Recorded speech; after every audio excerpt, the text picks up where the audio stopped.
In this tutorial, we're going to code this simple mechanics problem. And let's go through it quickly. We've got a crate of mass 500 kilograms pulled along a rough horizontal ground by a horizontal rope attached to a winch. This winch produces a constant pulling force of 2,500 newtons, and the crate is moving at a constant speed. Find the coefficient between the crate and the ground. However, in order to model this, we're actually going to change the question a little bit. And I'm going to talk about why. In mathematical modeling, I've talked in previous tutorials about the three things you need. You need the user input, you need the solution algorithms, and you need the output. Now, the user input are what we would call knowns. We know this based on what our requirements are, what the real life situation tells us. So, for example, we know what gravity is if we're trying to simulate something on Earth. Now, if we were trying to simulate something in the moon, then we may well change the gravitational constant. So when you look at a problem like this, we're going to know what the mass is because we would have already weighed it. But also, we will know what the coefficient of friction is. That's very easily accessible information on a particular, there's tables which says this material has a particular coefficient and another material has another coefficient of friction. So these are known things. What will be unknown is the calculated force that's required to maintain a constant acceleration.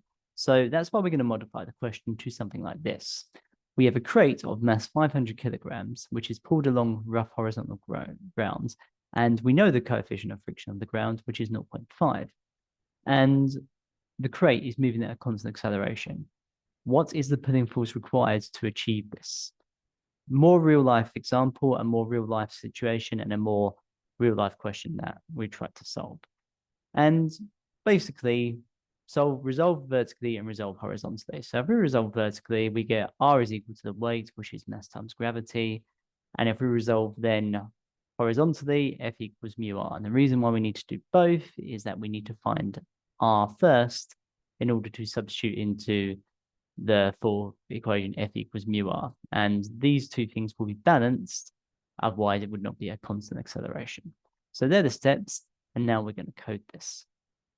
Looking at our code, like I said before, we've got three knowns: the mass, the gravity, and the coefficient of friction. And, like previous tutorials, we tell the user that this is what you're going to input is mass, what you're about to input is gravity, and what you're about to input is the coefficient of friction. And we've got the float just to ensure that they input numbers and not anything else. So if you inputted something that was not a number, let's say cats, then it's not going to work.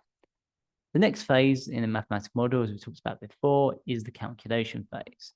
So resolve horizontally, we've got R is equal to M times G.